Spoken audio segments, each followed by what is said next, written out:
Breaking overnight, we have new details about the two students involved in an incident at UW-Platteville. Plus, President Trump heads to Capitol Hill to promote his big bill. See how he's working to gather support. Tracking alert day conditions all day today for heavy rain and strong winds. We'll have the details on that coming up.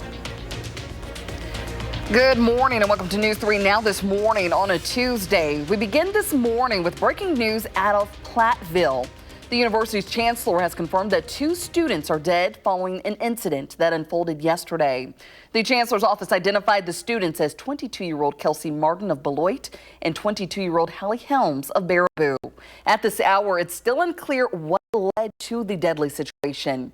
University officials say this was an isolated incident involving only the two students. Families of the two students have been notified. Live in Platteville this morning is our Josh Brider. Josh, what more can you tell us?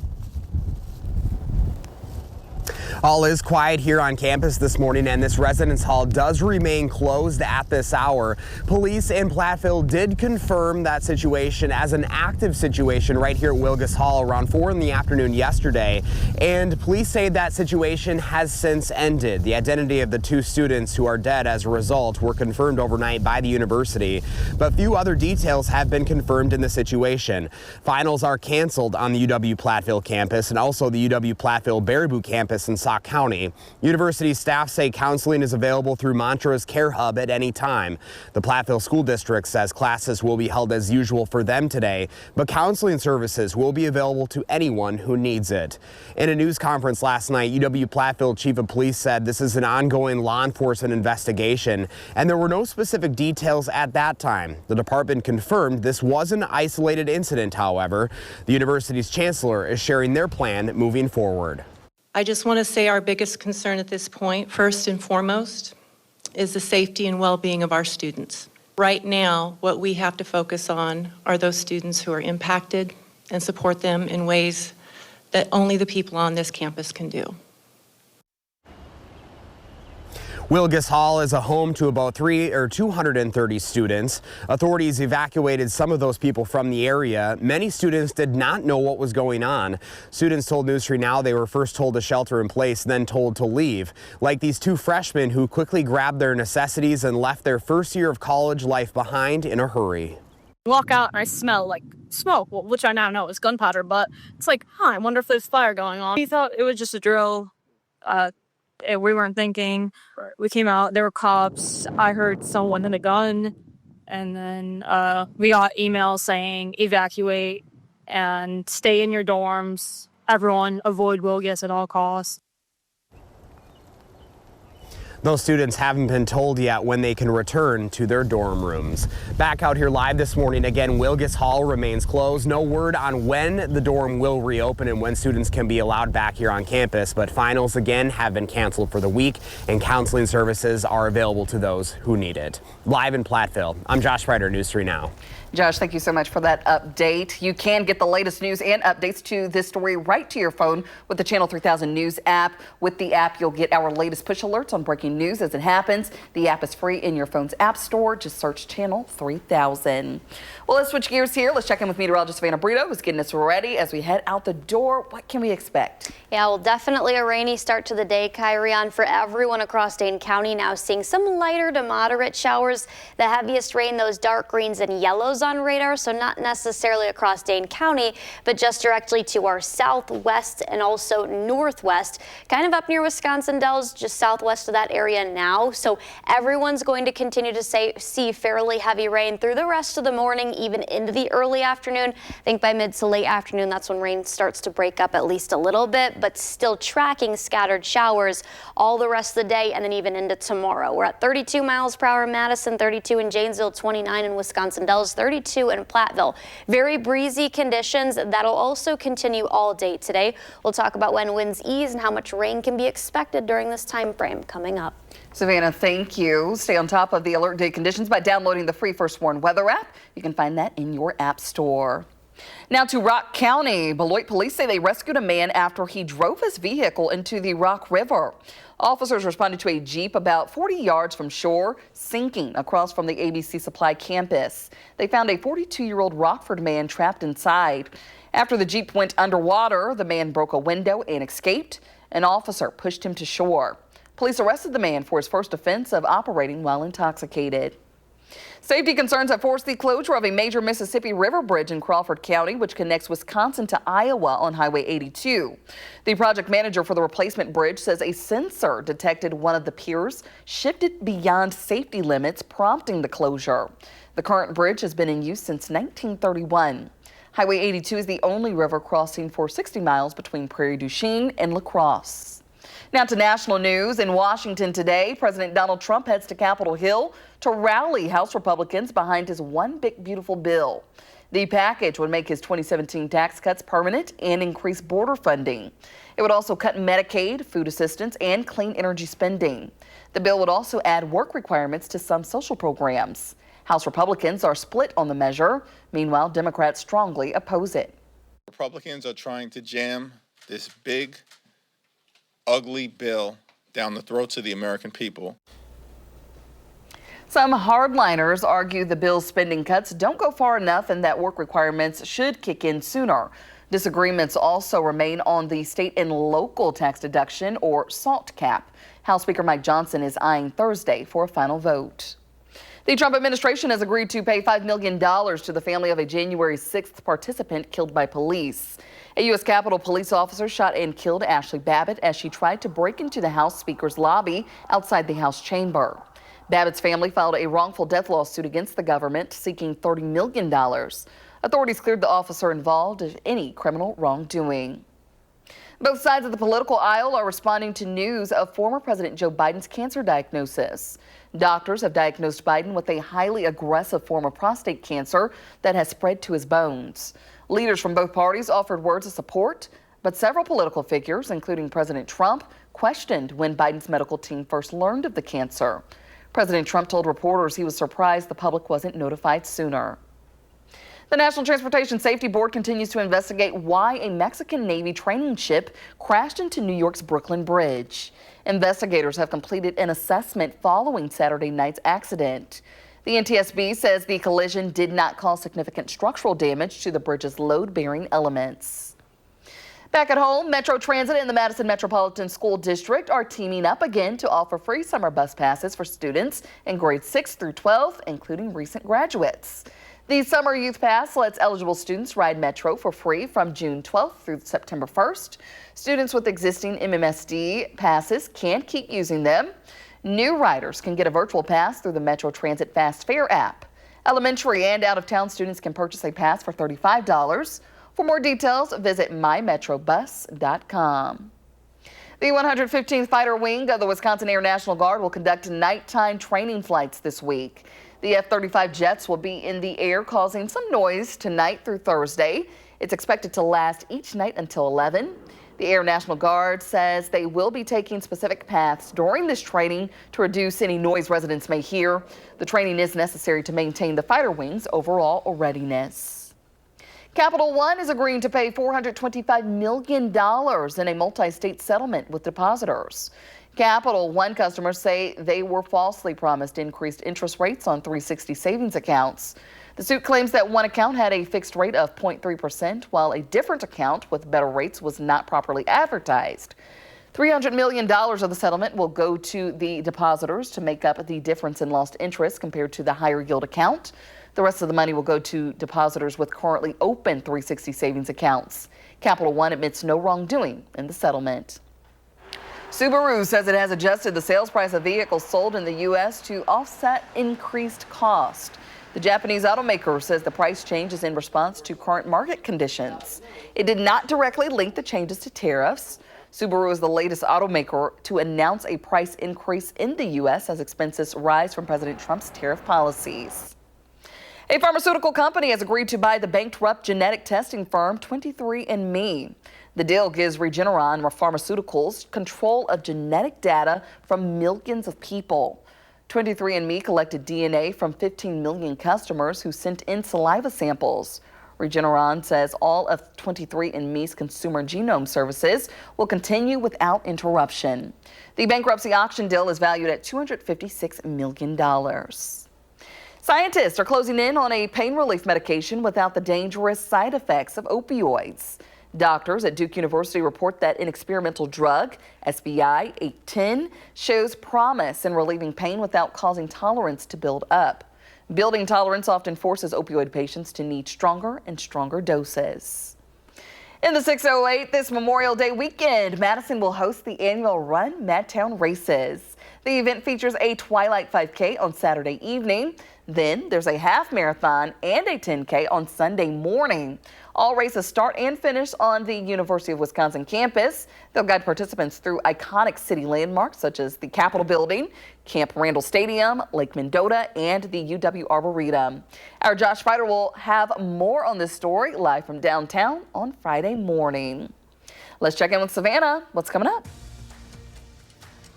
Alert day conditions because of breezy conditions and the heavy rain. We'll talk about when that will end coming up.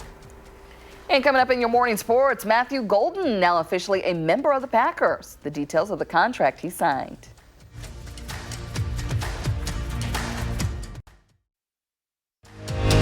You're watching News 3 Now this morning. Moving forward. Welcome back. Jetting off for fun in the sun will cost less this summer, according to the travel booking app Hopper. The average domestic airfare is $265, down 3% from last year, and the lowest summer fare since 2021. Round-trip flights to Europe average $847, 14% lower than last year. Hotel stays are averaging $237 a night, about the same as last summer, but still higher than pre-pandemic 2019. Libby Bestful, who lives near Denver, Colorado, is taking 3 trips this summer. She says the economy is influencing some of her travel decisions. More likely to lean towards an Airbnb type situation where perhaps I can make some of my own meals, do more picnicking. Travel company Zacasso reports more Americans are packing their bags for Europe. Many are choosing to travel during shoulder seasons between peak and off-peak times, like this month and the fall. Zacasso also sees a rise in solo travelers this summer. If you're catching the sun, you'll need some sunscreen, of course. But do you know which sunscreen is best fit for you? The Environmental Working Group's 2025 sunscreen guide says the best is the one you wear and apply often. The consumer organization found that nearly 500 products on the market meets its criteria for safe and effective options. The report says the use of mineral sunscreens are on the rise. It also says spray sunscreens remain a consumer favorite. The report additionally found that high SPF sunscreens provide only slightly more protection than that of lower SPF products. And Savannah, don't think we'll be needing any sunscreen out there today. Yeah, unfortunately not going to be the case until we head closer to that late Thursday, Friday time frame that we'll see the sunshine.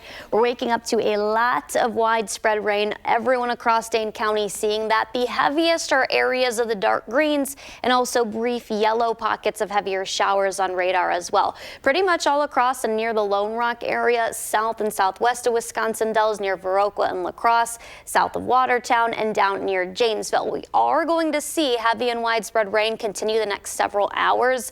I think closer to mid to late afternoon, that's when showers are going to break up a little bit, but we're still going to see scattered showers even beyond that. The heavy rain and breezy conditions driving alert day for today all day. 32 miles per hour the peak winds in Madison, 28 in Waukesha, 25 in Watoma, and 35 miles per hour in Viroqua. We will continue to see winds increase through the morning, and then they'll decrease only slightly though for later this afternoon. We're still going to see those gusts between about 25 and 35 miles per hour. Where the heavier pockets of rain is, slightly lower visibilities. Janesville's down to 2. We're up to full at 10 right now in Madison, 7 in Monroe, 3 in Mineral Point, and 4 in Boscobel. Visibilities will continue to fluctuate through the rest of the morning, even into the afternoon, where the heavier pockets of rain is going to fall. By about 9 to 10 a.m., everyone across southern Wisconsin will see the heavy rain. I think by like that time frame I said, mid to late afternoon. This is 4 p.m. Mainly areas east and north of Madison still fairly widespread, but areas south and west of Madison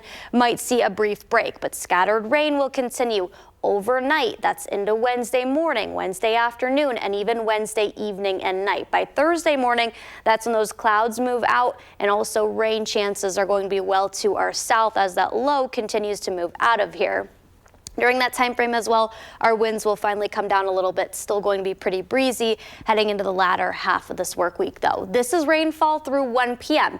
Areas saying about an inch, couple areas 1.5 inches. The rainfall total from this entire system though, more so probably about 2 to 3 inches for most of southern Wisconsin, especially areas that pick up those heavier pockets of showers and where that heavier rain is going to track, which is good for our drought monitor, although it does look like areas mainly near Madison and north and westward will see the heaviest rain. It's the areas to our south that are experiencing moderate drought conditions. Aside of today and tomorrow, we've got little to no rain going forward. Could stay dry into Memorial Day weekend, maybe a few spotty showers. I think the better chance, unfortunately, into Memorial Day on Monday.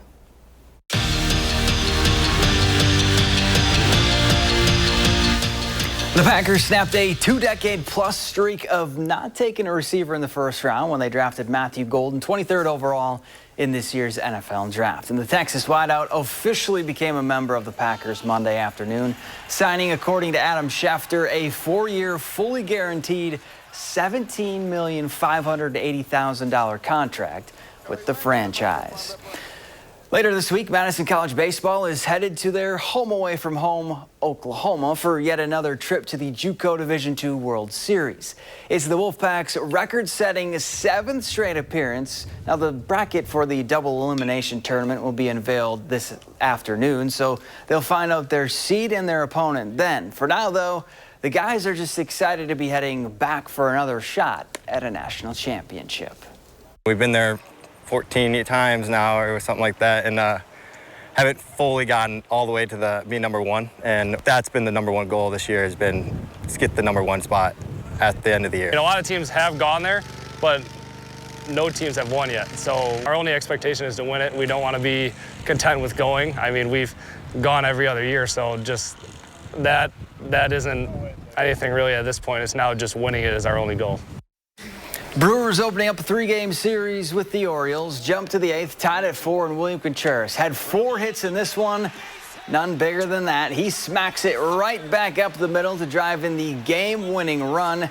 And remember, he's doing all this with a fractured finger. Game 2 is today, or tonight, I should say, and you can watch it right at Television Wisconsin at 6:30.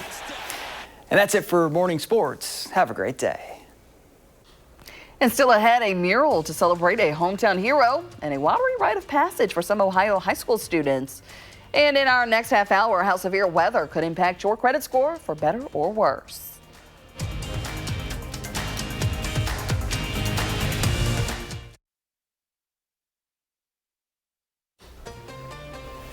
Well, welcome back. This photo's from Jennifer. She says, happy Sunday. This is a sunrise from Sunday morning, and it was a gorgeous day on Sunday. A little cool start, but it was a nice day, and I'm really glad to see those leaves back on all those trees. Yes, no more balding trees. I know. Did not like the bare winter, so. No, and then, yeah, we just need the weather to shape up so that we can enjoy all of this goodness. More days like that, yeah. Thank you, Jennifer. Continue to send those in.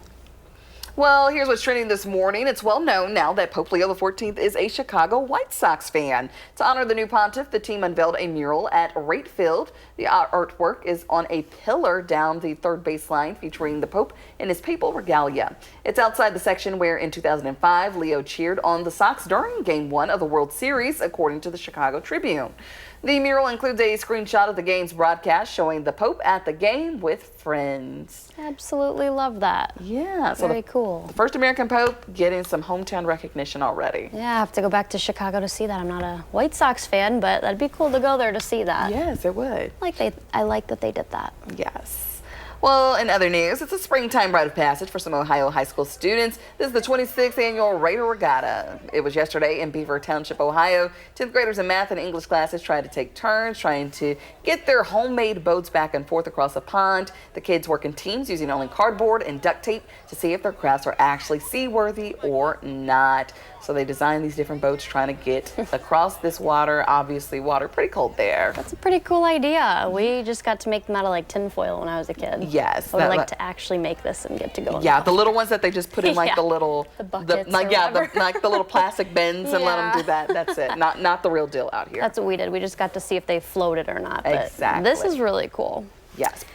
Well, we are going to see some pretty heavy rain. Got an alert day in the forecast. And our question today is, which tornado anniversary is coming up on May 22nd? So just 2 days away. Is it the Joplin tornado, El Reno, Tuscaloosa, or Moore, Oklahoma? I should really know this. If it was Joplin, I want to say Joplin. Yeah, I was going to say it. I was like, I'm from Missouri. You're from Missouri. Yeah, I was like, I hope you know this Joplin. one. Yeah. Yeah, the Joplin EF5 happened on May 22nd, 2011. So it's been 14 years. And that was one of the last EF5s, actually, we've seen anywhere across the country. The last 3, that was Joplin, and then we had 2 in Oklahoma. So that was one of the last EF5s. Oh, wow. I know. We're not tracking any severe weather in the forecast, but we are going to see an alert day because of the heavy rain and wind. We'll talk about that coming up.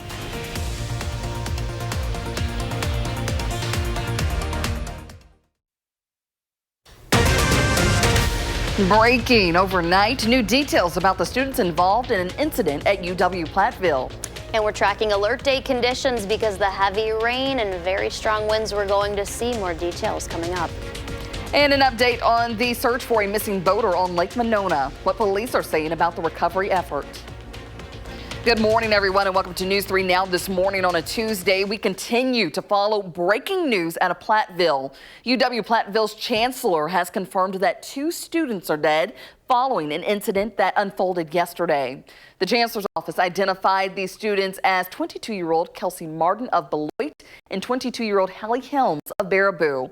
At this hour, it's still unclear what led to the deadly situation.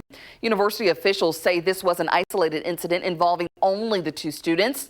Families of the 2 students have been notified. Live in Platteville this morning is our Josh Breider. Josh, what more can you tell us?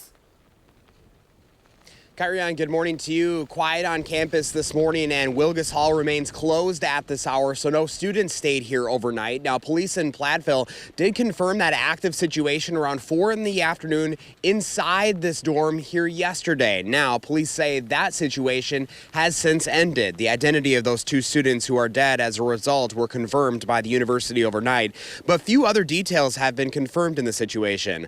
Finals are canceled on the UW Platteville campus and also the UW Platteville Baraboo campus in Sauk County. University staff say counseling is available through Montrose Care Hub at any time. Students had to shelter in place late Monday afternoon until the police department confirmed this was an isolated incident. In a news conference last night, the UW Platteville chief of police said this is an ongoing law enforcement investigation, and there were no specific details at that time. The news conference left many students with more questions than answers. I understand that they can't say much, especially with an open investigation, and they got procedures for this, but I would have liked to get at least a little bit more. I saw everyone in here was super frustrated. I am too, that they didn't reveal much details, if nothing at all. My father actually was texting me through the whole thing, and it was like, what's happening? It was like, I don't know. Those students told News 3 Now that a lot of details were circulating and they felt they knew what happened through word of mouth. They hoped the news conference would have had more confirmation. Meanwhile, some students gathered at Rolling Hills Church just under a mile from campus. That's all we can really do is pray for the better of outcomes after what has already happened, even though it's not great. Praying for better opportunities and a better future ahead of us can help put us ahead, I feel like. I came here just saying, hey, I should do this for my community. I may not be religious, but I care about my community and people, so it is important to be here. News 3 Now also spoke with the church's pastor. She says the congregation has a lot of UW Platteville students. Back out here live outside of Wilgus Hall. Again, the dorm does remain closed. No word yet on students when they can return. And those finals have been canceled for the week. And if you'd like to learn more on what's happening here, we'll be providing details as the day goes on. We're live in Platteville this morning. I'm Josh Breider, News 3 Now. Josh, thank you so much for that update. And you can get the latest updates on this story sent straight to your phone with the Channel 3000 News app. With the app, you'll receive breaking news push alerts as soon as they happen. It's free to download. Just search Channel 3000 in your phone's app store. Well, let's switch gears here now. It's going to be a cold, rainy, and windy start to our day. Let's check in in with meteorologist Savannah Brito. Good morning. Good morning, Kyrian. Thank you. We're tracking alert day conditions all day today, dealing with some pretty heavy rain and widespread all across Dane County now. The heaviest, though, is just southwest of Fitchburg near Belleville and southeast of Mount Horeb, also near Perry, Wisconsin, across Dane County early this morning. We do have some areas, mainly across northern Greene and northern Rock County, that's dealing with some pretty heavy rain and near Lone Rock. Any dark green and yellows on radar, that's the pockets of heavy rain. Most of southern Wisconsin is seeing that, although areas just northwest or northeast of Madison, Fond du Lac, Sheboygan, Manitowoc still dry at this point this morning. Everyone will see that by about 9 to 10 in the morning. Very heavy and widespread showers. It's also breezy. That's the second factor and reason we went with an alert day for today. 32 miles per hour Madison, 32 in Janesville, 29 in Wisconsin Dells. We'll talk about how much rainfall that we could see through today and also visibilities that are going to be dropping through the day with the heavy rain coming in just a bit. Savannah, thank you. Stay on top of the alert day conditions by downloading the free First Warn weather app. You can find that in your app store. Now to an update this morning. We are learning more about the search for a missing boater on Lake Monona. The Dane County Sheriff's Office says the rescue effort has now shifted to a recovery mission. Authorities say 4 people were on a sailboat that capsized last Friday. 3 made it safely to shore. The Dane County Sheriff's Office, Sergeant Kevin McNally tells News 3 Now that the Fontana Fire Department from near Lake Geneva is assisting with their underwater sonar vehicle known as a towfish. We're in 30 to 50 feet of water out there, which makes the standards fishing side scan a little more difficult to read. This puts the sonar down where it can read it better. We have 2 underwater drones out there with us today, so once something is marked on the sonar, we can go proof to see what it is. Those are equipped with sonar themselves, and then they also have live camera, and it can go up and grab an item and kind of investigate what we're looking at. Sergeant McNally says the isthmus likely blocked the wind, making conditions seem calmer than they were. He says the boaters probably thought it was safe to head out, but once they were on the lake, they realized it was too windy and became separated. In national news, President Trump says Russia and Ukraine will immediately begin ceasefire negotiations. That announcement follows a 2-hour call with Russian President Vladimir Putin. The president also suggests the Vatican could play a role in the talks. Ukrainian President Volodymyr Zelensky says he also spoke with President Trump and European leaders. Trump warns the U.S. could still walk away from negotiations if there's no progress. President Trump also has signed a new law making it a federal crime to distribute non-consensual, explicit deepfake images online. It's called the Take It Down Act. The law targets AI-generated content that puts someone's face onto nude bodies without their permission. Online platforms are now required to remove explicit AI-generated content within 48 hours of being notified. The bill received bipartisan support and fills a gap in federal law, which previously only protected minors nationwide. The Supreme Court has allowed the Trump administration to revoke legal protections for roughly 350,000 Venezuelan migrants. Temporary protected status, or TPS, lets immigrants from countries in crisis legally stay and work in the U.S. for at least 18 months. A Biden-era policy called humanitarian parole offers similar protections. Former President Biden made Venezuelans fleeing their country's economic and political crisis eligible for TPS in 2021.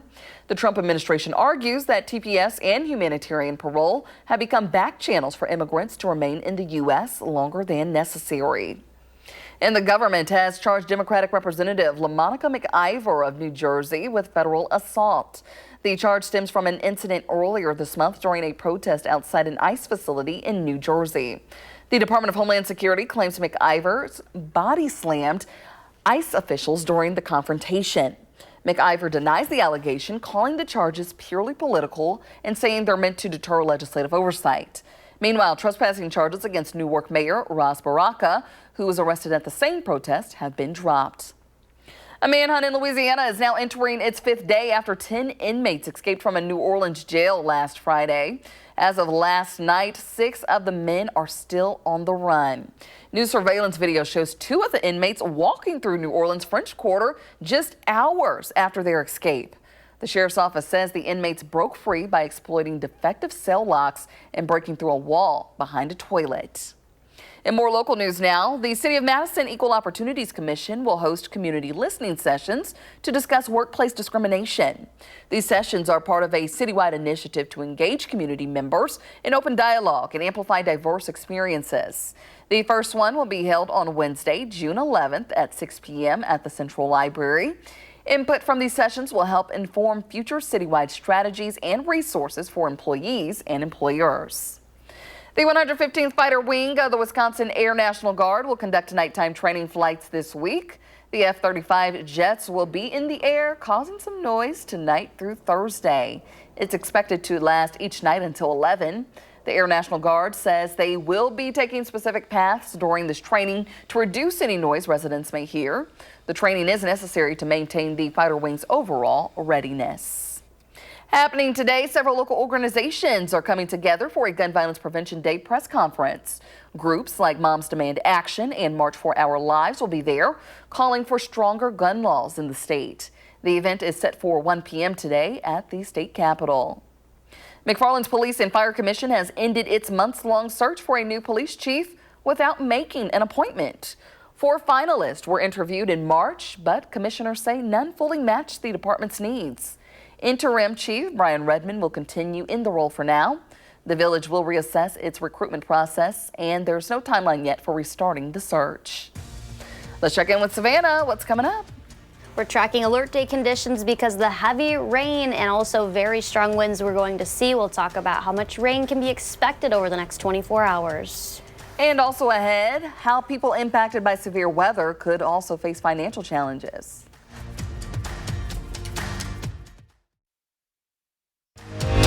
You're watching News 3 Now this morning. Moving forward. Hey, Savannah, we play Mahjong at the Baraboo Area Senior Center. Plan our day. Well, good morning to all of you at the Baraboo Senior Center. Might want to stay inside today just because we are tracking not great conditions to be out and about. We've got an alert day in the forecast just because the heavy rain and also very breezy conditions we're going to see all day long. And look at our temperatures all day long, only going to see them reach the upper 40s, might break the 50-degree mark. It's about 20 degrees below normal or where we should be. The rain chances are going to decrease the later into the day that we get, but we're still going to see scattered showers across all of southern Wisconsin last even into tomorrow night. This is what we're waking up to right now across Dane County, Stoughton, Madison, Fitchburg, Cross Plains, especially in north of Arena. Those are all the pockets of heavy showers. Anywhere that you're seeing all that deep green and also yellows on radar, those are the heavy showers affecting a lot of Dane County and much of southern Wisconsin this morning too. Down in Janesville, the Beloit areas, across Lone Rock, and then up near Wisconsin Dells and the Baraboo area as well. I think within the next hour or two, this is going to continue to move further north, affecting areas like Fond du Lac and up near the lake, Manitowoc and Sheboygan as well. So everyone across southern Wisconsin will see the rain today. Janesville's down to 2 miles. We're up to full visibility in Madison, 5 in Monroe, 4 miles in Mineral Point and Boscobel. So those areas that are experiencing the heaviest showers, those are where the lowest visibilities are, at least currently. Visibilities will continue to fluctuate through the rest of the morning and into the afternoon as the heavy rain continues to track in. This is a look at about an hour or two from lunchtime near 10:30 or 11. Most of the area will still be seeing heavy showers. Once we get closer to about 3 to 4 p.m., I still think areas north and east of Madison will be seeing some pretty heavy rain, but maybe areas down near Janesville, Monroe, Lone Rock, Boscobel might see a break in showers at that point in time, but still going to see as the low pressure system spins, the rain continues, scattered showers at least through Wednesday. That includes the morning, the afternoon, and even the evening hours. By early Thursday, that's when rain moves out, winds turn back out of the north, and clouds are eventually going to decrease as well. That's when winds come down a little bit, but still expecting breezy conditions. Strong easterly winds gusting up to 40 miles per hour through the rest of the morning. I think once we get closer to the afternoon, they come down slightly, still going to be breezy, difficult to travel, and even minor flooding with the heavy rain and gusty winds that are in the forecast as well. Then they come down a little bit more. This is a look at 9:30 tomorrow morning. Still going to see gusts, though, roughly between 20 and 35 miles per hour. This is through 1 p.m. this afternoon. Most of the area picking up about an inch, inch and a half, but then through the entire system, all rainfall that's expected, about 2 to 3 inches for the most part across all of southern Wisconsin. The areas that need the most amount of rain, though, are down near Janesville, Lake Geneva, Kenosha, and then areas near Platteville. So those are the places that could need the rain, and those places probably seeing the least amount, but there's still about an inch, inch and a half down there that's in the forecast. So we're finally getting some much needed rain. Not nice temperatures, though. Yeah, if only it were like a warmer rain, but I guess rain is rain and we need it. Cold, breezy conditions, just not the best on top of the rain that we're going to see. But at least once we get towards Memorial Day weekend, that's when temperatures come up a bit. Yeah, so people can get out and about and enjoy that at least. Yes. All right, Savannah, thank you. And if you want Savannah to plan your day just like she did for the Baraboo Senior Center, she'd love to do so. Just record a video like you saw earlier, share your name and where you live, then send it our way. You can send it to our website, the First Warn Weather app, Facebook Messenger, or email, then watch around this time every morning to see if you come on the air. A weather system responsible for powerful tornadoes and dangerous supercell storms is moving east today. Forecasters say the Mid-South is at the epicenter, with risk extending to surrounding states.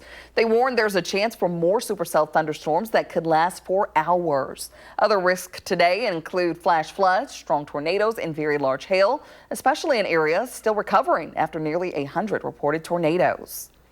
And people searching for homes in areas prone to severe weather could also face unexpected financial challenges.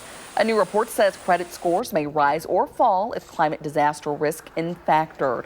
The climate risk modeling firm First Street warns that weather-related mortgage foreclosures could cost lenders $1.2 billion. Most of those losses would hit California, Florida, and Louisiana.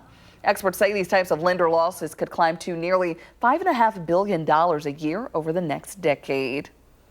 In health news, research shows 800,000 women suffer with mental health issues during and after pregnancy every year, but only 25% receive treatment.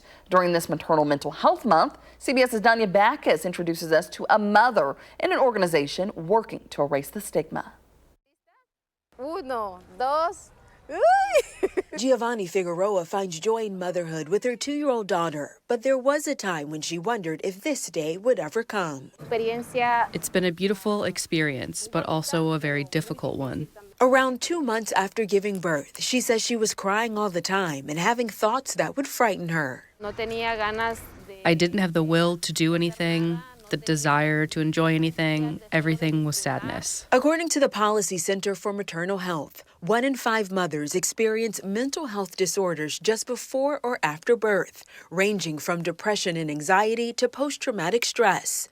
Social, cultural, and economic levels increase the risk for Latina and Hispanic women. We help them understand that none of that is their fault, that they're actually going through some transitions as they're also navigating being a parent. Carla Cardoza is a marriage and family therapist who works with Postpartum Support International, providing support and increasing awareness about the emotional changes moms experience. When symptoms are lingering, such as lack of interest, maybe sadness, like just a lot of sadness, crying, having a difficulty sleeping, difficulty taking care of themselves, maybe having intrusive thoughts, it is important to take action. Giovanni joined a virtual support group led by Carla. She says connecting with other mothers who understood what she was going through helped.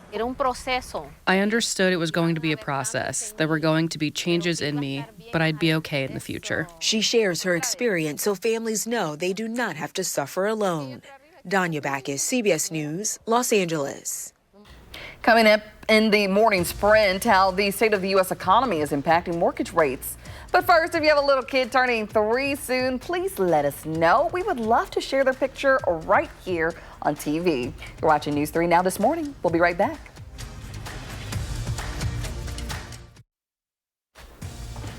Time now for the morning sprint. We continue to follow breaking news out of Platteville this morning. News 3 Now's Josh Pider is live from UW Platteville with the latest.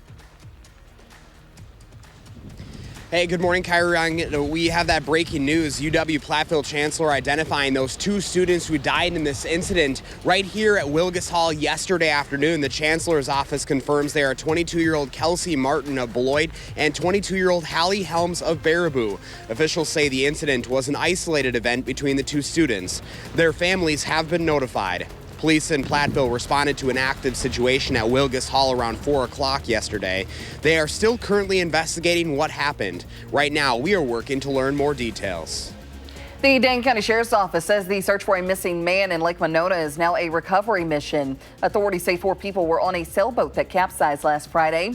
3 made it safely to shore. According to the Sheriff's Office, the isthmus likely blocked the wind, making conditions seem calmer than they were. They say the boaters probably thought it was safe to head out. Safety concerns have forced the closure of a major Mississippi River bridge in Crawford County that connects Wisconsin to Iowa along Highway 82. The project manager for the replacement bridge says a sensor detected that one of the piers shifted beyond the safety threshold, prompting the shutdown. The current bridge has been in use since 1931. Highway 82 is the only river crossing in a 60-mile stretch between Prairie du Chien and La Crosse. 30-year mortgage interest rates top 7% for the first time since mid-April. Mortgage Daily News reports the spike came after Moody's downgraded the U.S. credit rating. Rates quickly dropped, settling at about 6.99% by day's end. President Donald Trump heads to Capitol Hill today, urging House Republicans to back his One Big Beautiful bill. The bill makes his 2017 tax cuts permanent and boost border funding. It would also cut Medicaid, food assistance, and clean energy spending. The bill adds work requirements to some social programs. Democrats strongly oppose the measure. Meanwhile, House Republicans remain divided. President Trump also says Russia and Ukraine will immediately start ceasefire negotiations. That's following a 2-hour call with Russian President Vladimir Putin yesterday. The president also suggests the Vatican could play a role in negotiations. Ukraine's President Volodymyr Zelensky says he also had calls with President Trump and European leaders. Trump warned that the U.S. could still back away from talks if there's no progress. Well, we are tracking alert day conditions because the strong winds that we're going to see and the heavy rain could lead to some flooding. We'll see upwards of 1 to 3 inches all across southern Wisconsin through today and some tomorrow. The heaviest of the rain now through about mid to late morning. That'll continue into the early afternoon. I think some showers start to break up as we head closer to dinner time, but we're still going to see scattered showers continue all of tomorrow and tomorrow night. So pretty active the next about 24 to 36 hours. All right, cold and rainy. Yeah, not the best, but Memorial Day will be better. All right. Memorial Day weekend anyways. Thank you. Have a good day.